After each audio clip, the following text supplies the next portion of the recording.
பார்த்தீங்கன்னாக்கா, சோதனை வந்துன்னே இருக்குது, சோதனை வந்துன்னே இருக்குது, சோதனை வந்துன்னே இருக்குது. அத சரி பண்ணணுன்றதுக்காக இன்னும் முயற்சி எடுத்துகிட்டே இருக்கான். அது சரி பண்ண இன்னும் முயற்சி எடுத்துகிட்டு இருக்கான். சரி பண்ணுறதுக்கு இன்னும் பயிற்சி எடுத்துகிட்டு இருக்கான். நிறைய கற்றுக்கிட்டு இருக்கான். அந்த சோதனை வெளியே வரதுக்கு நிறைய பண்ணிகிட்டே இருக்கிறான். இந்த நல்லவன் வந்து பார்த்தீங்கன்னாக்கா, பைபாஸ் பண்ணிட்டு போக மாட்டான். ஏன்னா அவன் நல்லவனாச்சே.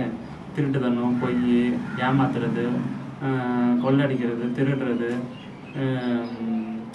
இந்த உண்மைக்கு மாறா நடந்துக்கிறது, இந்த மாதிரியான விஷயம் நல்லவன் பண்ண மாட்டான்ல. ஆனால் கெட்டவன் வந்து திருடுவான், ஏமாற்றுவான், பொய் சொல்லுவான், இல்லைனா வந்து எங்கே வந்து சூட்சமமாக வந்து அடங்கி போனத்தில் அடங்கி போவான், ஏறி போனத்தில் ஏறி போவான், மற்றவங்க மரியாதை தராமல் வந்து மிதிச்சுட்டு போவான்.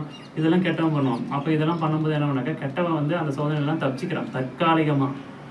ஆனால் நல்லவன் வந்து பார்த்தீங்கன்னாக்கா, இதெல்லாம் வந்து தன்னோட நல்லவன் அவன் வந்து நல்லபடியாக போகணும், உண்மையாக போகணும், நேர்மையாக இருக்கணும், சத்தியமாக இருக்கணும், நியாயமாக இருக்கணும்னு சொல்லிட்டு அவன் போகும்போது பார்த்தீங்கன்னாக்கா அந்த சோதனையில் அவன் மாட்டிக்கிறான்.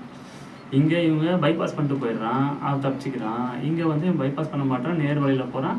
அந்த சோதனையை வந்து எதிர்கொண்டு அதை தாண்டி தாண்டி தாண்டி போயிட்டுருக்கான். இது எப்படி சொல்லணுன்னாக்கா, உதாரணத்துக்கு ஒரு ஸ்கூலில் ஒரு பையன் படிக்கிறான்னு வச்சுக்கோங்களேன். 2 பசங்க படிக்கிறாங்க. ஒருத்தன் நல்லவன், ஒருத்தன் கெட்டவன் வச்சுக்கோங்களேன்.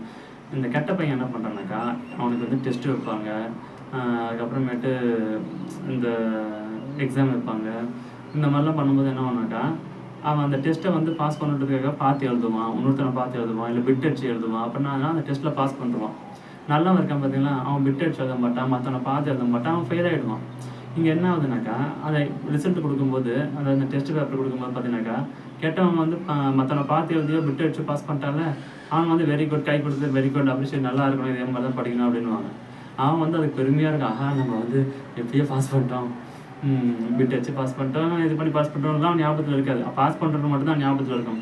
ஆனால் இங்கே ஃபெயில் ஆகும் தெரியுமா, அவன் வந்து ஐயோ ஃபெயில் ஆகிட்டுமே, டே ஒழுங்காக படிடா, ஒழுங்காக வந்து எக்ஸாம் எழுதுடா, அப்போ தானே நீ வந்து போர்டு எக்ஸாமில் பாஸ் பண்ண முடியும், அப்போ தான் நீ நல்ல வேலைக்கு போவ, நல்ல வருமானம் கிடைக்கும், அப்போ தான் உங்கள் குடும்பத்தை காப்பாற்ற முடியும், ஏன் இப்படி இருக்கிறேன்னு சொல்லிட்டு அந்த சோதனை இருக்கும். ஐயோ இப்படி நம்மளை பண்ணிட்டோமே, ஃபெயில் ஆகிட்டோமேன்னு சொல்லிட்டு கஷ்டப்பட்டு அவன் என்ன பண்ணுவான், திருப்பி படிப்பான்.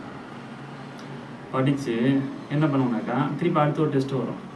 அந்த டெஸ்ட்லேயும் வந்து பார்த்தீங்கன்னாக்கா, அந்த ஏமாத்திரம் இருக்கான்ல, ஏற்கனவே பாஸ் பண்ணுற ஒரு ஜோரில் இருக்கான்ல, அவன் அடுத்த வாட்டி திருப்பியும் பிட் அடிப்பான், காப்பி அடிப்பான், பாஸ் பண்ணிடுவான். இவன் வந்து பார்த்தீங்கன்னாக்கா, அவன் போன வாட்டி வந்து ஒரு 10 மார்க் எடுத்துருக்கான்னா, இந்த வாட்டி வந்து 70 மார்க் எடுத்துருவான். ஏன்னா போன வாட்டி வந்து அந்த சோதனையினால கொஞ்சம் படிப்பான், அந்த அசிங்கத்தை வந்து நம்ம தன்னை வந்து கொஞ்சம் காப்பாற்றிக்கணுன்றதுக்காக அவன் கொஞ்சம் அடுத்த ஸ்டெப்பு போவான்.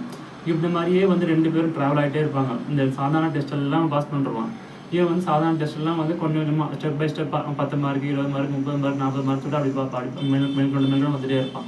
இவன் இந்த சோதனையை வந்து தாண்டிகிட்டே போகிறான். இவன் இந்த சோதனையை வந்து இவன் தாண்டி